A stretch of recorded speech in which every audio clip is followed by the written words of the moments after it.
going because they thought it was a crazy idea.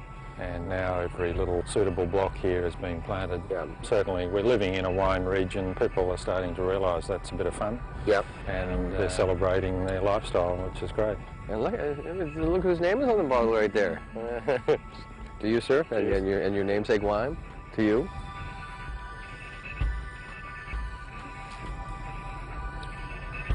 That's a winner. You have great inspiration around you. You know, I look at this place and I'm just amazed. You know, and this would be the postcard for the state, because this is just incredible stuff. I think you chose well. Yeah, it's a great compliment to the landscape. Cheers for your good work. Cheers.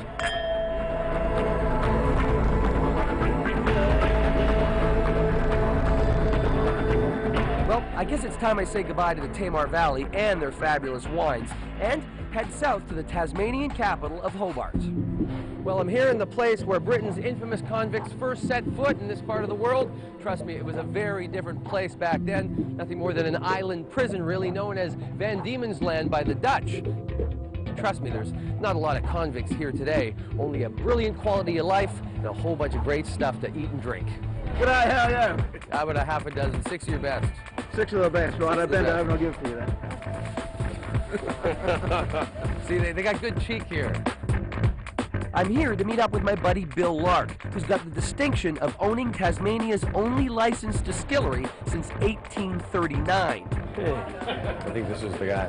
Now, this looks like a man that might own a distillery. It is. It's Bill. How you doing, Bill? How you going, Bill? Good. Kevin. Kevin, really nice to meet you, mate. Welcome to the very Lark much. Distillery. Yeah, look, can I get you a beer first, Kev? You look like you need one. Let's start with the beer. Yes, cheers. Good on you, mate.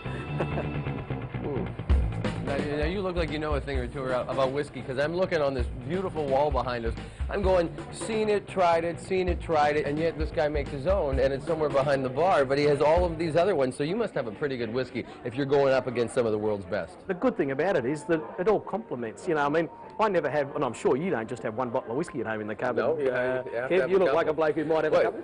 Well, let's be a proud man, and let's get your whiskey up here and see what it's all about. I think that's a good thing to do. Bill's Tassie whiskey is double distilled, and then it's aged in cut-down old port casks. How long do you age your whiskeys here? In the quarter casks, 5 years brings together a balance of all the lovely characters in this malt whiskey. The malt, the oak, the subtlety of the old port barrel, they all come together very nicely in this 100-litre cask. There's a beautiful bit of port in there, which is really complementary to a lot of good single malts. Oh, I think so. Yeah. Slonger. Slow.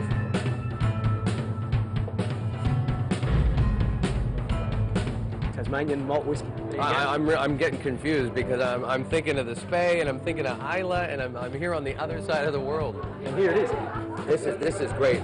Along with his pretty fabulous 5-year-old Tassie whiskey, Bill also produces a gin, a vodka, and one thing the thirsty traveler has never tasted before. This is it. This is the bush liqueur distilled from these native pepper berries. Fantastic. I love the fact that I've never tried this before. This is an absolute first. There's absolutely nothing like this made around the world. This is truly unique. We call it a spirit of warmth and spice. I'm looking forward to this. I need to warn you, this thing's been known to cure colds and reverse vasectomies. Okay. It's pretty powerful stuff. Well, I think it might be. I think it might be. Cheers. Cheers.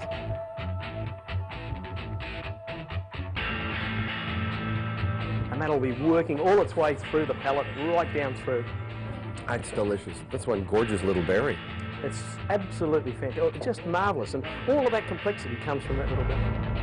Now, along with making this extraordinary Tassie liqueur, Bill has also come up with a very inventive way to enjoy it. We've got some oyster shooters for you guys. Very nice. Pepperberry vodka, fresh Barilla Bay oysters. We've got pepperberry liqueur granita on top. It wouldn't be complete without a little splash of the bush liqueur. Now, you know how I was warning you about reversing vasectomy? Now, Kevin, I don't know whether you've had a vasectomy, and I'm not even going to go... I'm not going to tell you. I'll tell Bill afterwards. But just in case, this is now the post-op medicine that really just brings everything together. Okay. So this is going to get me back to my good form. It really will. This will really I'm fix just you going up. to give that a stir with the lime. He's looking up your kilt. He's looking up your lark.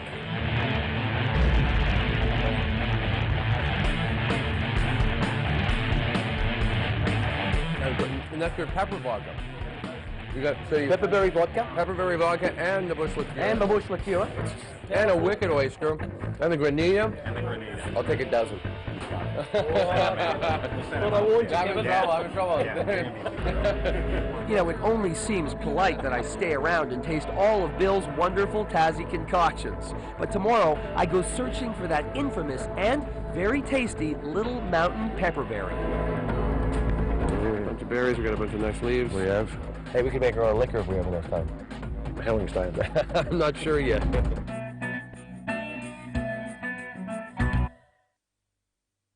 Join me, Isabelle Legeron, as I follow the Douro River from Spain into Portugal in my journey into wine only on the Travel Channel.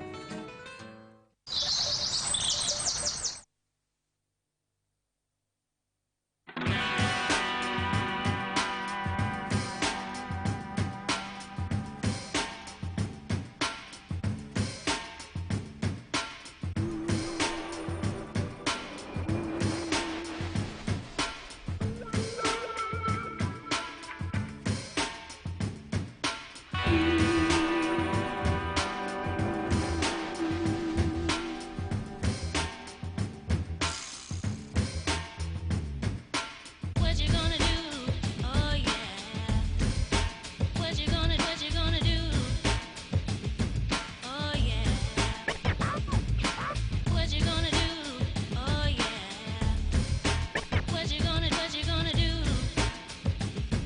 Oh yeah. What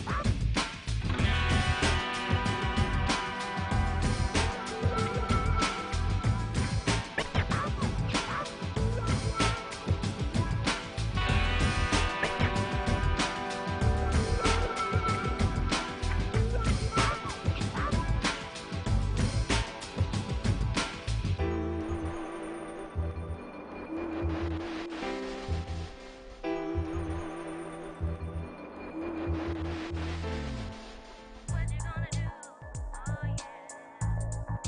What you gonna do? What you gonna do? Oh yeah.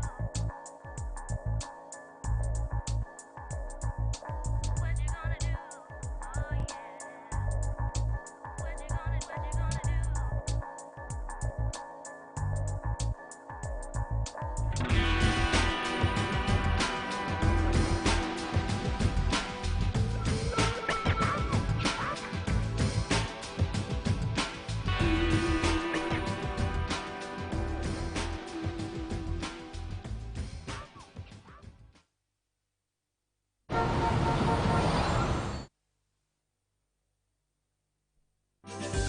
This November, we welcome in a host of new programs to the channel. We fight off the winter chill with the finest tipples on offer in Spain and Portugal, with a brand new series of Journey into Wine. While Travel 2007 heads to Aqua City in Slovakia, and Gareth Davis reports on what's hot in Brussels. Travelos brings you all the sizzling action from the land down under. And Earthwalkers wraps up the month with travel tips from around the globe. All new this November on Travel Channel. Still to come, far from the madding crowds, enjoy a day for nature.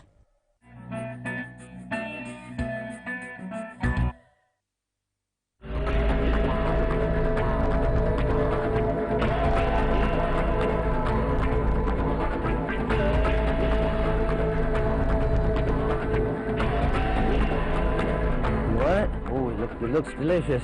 Here's your hot dog. Okay, get it. Nice catch.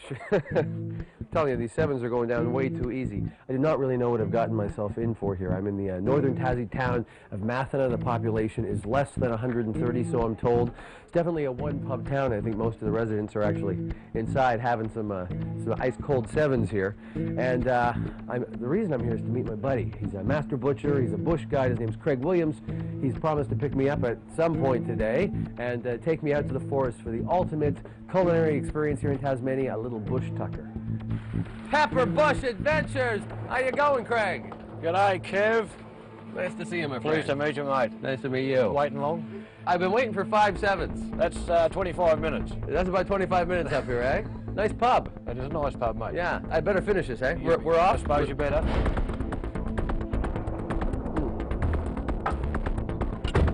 Let's go, sir. Right. Bye, doggy! Bye-bye, doggy! Craig and his wife Janine created Pepper Bush Adventures to give visitors an authentic Tasmanian bush tucker experience. Craig is determined to show me here today that there's actually a supermarket or a restaurant out here in the woods, and that we're going to pretty much find everything we need to eat and have a gourmet meal right here. All right, let's go.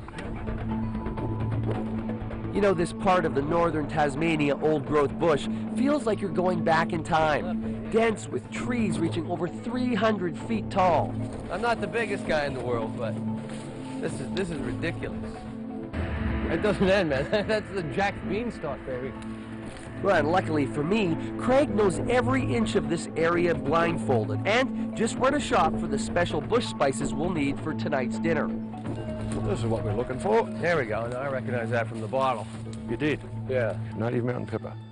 Berries are ready to go now. We need some of these for our fish. So we need a few berries and we need a few leaves. The berries actually are much more subtle. They are basically almost a soft cinnamon peppery flavour. But there's quite a bit of kick in those little seedlings. The little seeds, yeah, they got a real zing, don't they? You can make a nice salad dressing at least. A bunch of berries, we got a bunch of nice leaves. We have. Hey, we can make our own liquor if we have enough time. How long stains? I'm not sure yet. These ones here beside us are Blackheart sassafras. So that's our next ingredient. Strip a couple of branches off there. That should do it. That should be heaps. We've got the mountain pepper. Yep. Got the sassafras. Got the berries. It goes back into the eco. I'm lost, dude. I don't know which way's out. I was going to ask you.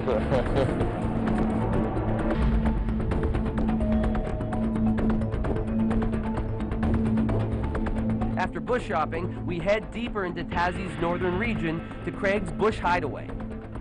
And luckily for me, this guy knows how to pack all of the essentials. Oh yeah. Oh, look at this. He brought a store of wine. It's 6 bottles of wine. Oh, I'm going to be very happy. And one of the good ones too. Smells lovely. And we call this is Bush Crystal. This is Tasmanian Bush Tasmanian Crystal. Bush Crystal. They're very hard to come by. It's amazing. The Pinot tastes just as good in this as it does in real glass. Tastes better actually because it cools it down. It does. You could do a serious music festival up here. I think you should think about it. You know, bring up 150,000 people, a couple of big bands, you know, in excess, men at work, you know. What do you think? I'll trouble getting the power to them, I reckon. Well, today's bush tucker experience starts out with some freshly caught trout fillets. Yeah, and that gorgeous color almost plays more like salmon back home than trout. Yeah, you think it was actually, but it's not. Yeah. So what we'll do, we'll just give it a bit of a sprinkle of this bush spice. Okay. This is the special stuff, right? This is pure ground mountain pepper. And all with the mountain leaf ground top.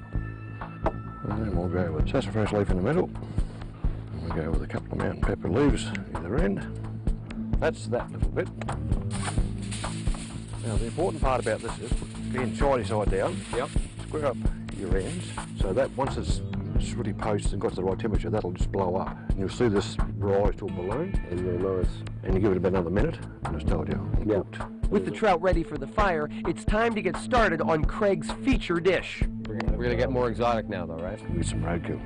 Roadkill. Did you hear that? Roadkill. Wallaby, wallaby. Wallaby. With our wallaby seasoned just right, it's on to the fire with the rest of this amazing menu that Craig has laid out for me. That is our wallaby, our roadkill. That's the nickname for it. We have these beautiful capsicums, red bell pepper with cheese and tuna and Dijon mustard. We have our steaming veg right there. Look at this. Sausages. How are we going to eat all this? My God, it's like an all-you-can-eat buffet. We have our puffed smoked Sweet-sauce trout. Our puffed trout. We got garlic bread. We got grateful. Pepperberry. This is a Pepperberry and pork. You. Okay. We're ready to go. Table. Take those over. See, all them spices have gone all the way through. You. Ah, brilliant spatula, mate. And by the looks of this whole tucker, Thirsty sure isn't going home hungry. The wasps are coming around. They're loving this. Oh, we're cruising, aren't we? Yeah, I think we're cruising. Let's go. Let's go. You know, between you and me, the only thing that could make this Tassie bush banquet a little bit better would be a cool glass of Tamar Valley Pinot Noir. A little bit for me, a little less for you. All the best. Does smell lovely. It's a good Pinot to go with almost everything on the plate. Works with the Pinot. It does. So we have the wallaby here. and that's wallaby tenderloins. Wallaby tenderloins, just It's pepperberry and port sauce. beautiful. It's a little bit different than kangaroo. It's got quite a sweet flavour that actually, which is just natural. But the meat is tender, very lean. You've done well, Kev. I'm telling you, this guy can find it, he can hunt it, he can get it, he can kill it, he can cook it, and he can gourmet it. Outstanding work. Pleasure meeting you, huh? Enjoy.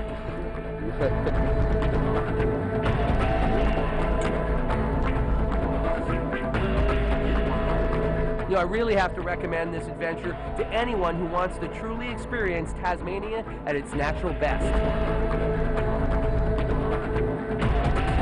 Coming up, Oh, look, it's a bar. I'm going to a Tassie beer war. This is my sobriety test back home.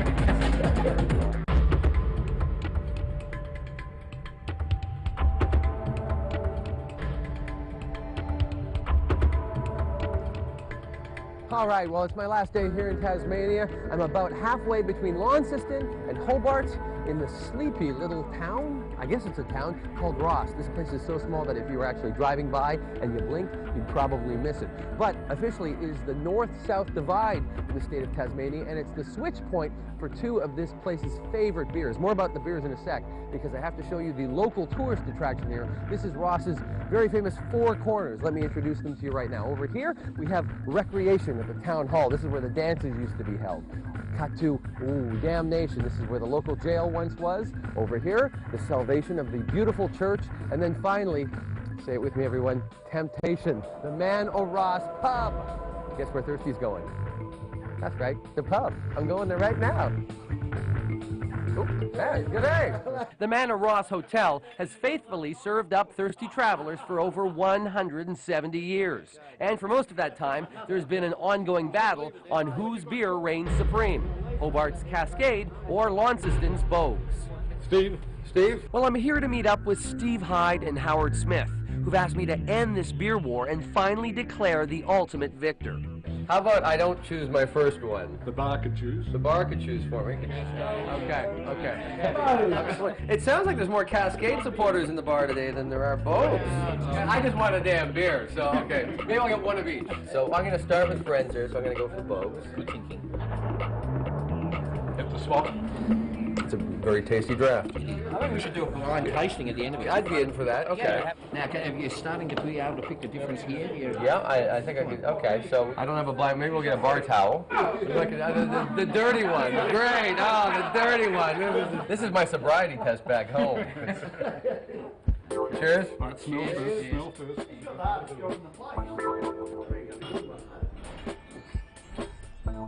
Any memory buds being activated there? Yeah, well, yeah.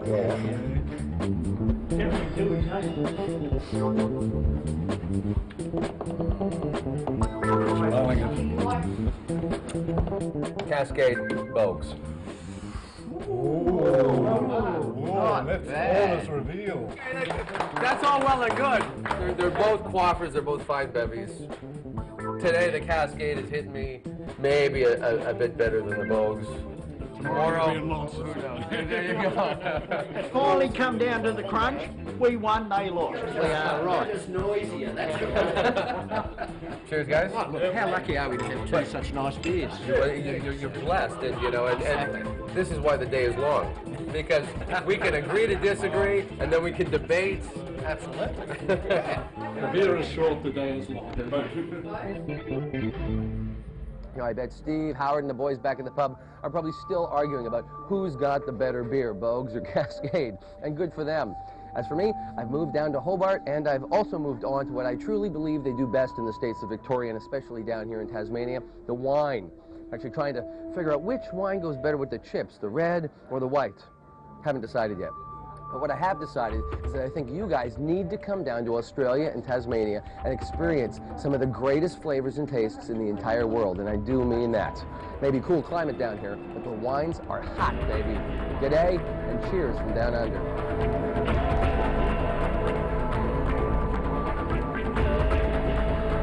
Well, I gotta give it to the red. Yep. Or maybe not. Meet top celebrity chefs on a gastronomic tour of Lima, where Charlie Otley attends a high society party next in Flavours of Peru. Wanted two adventure fanatics to drive for Team Travel Channel in the Budapest to Bamako Rally, taking place in January 2008. What's more, you'll star in our new series about the rally that tests your nerve from the heart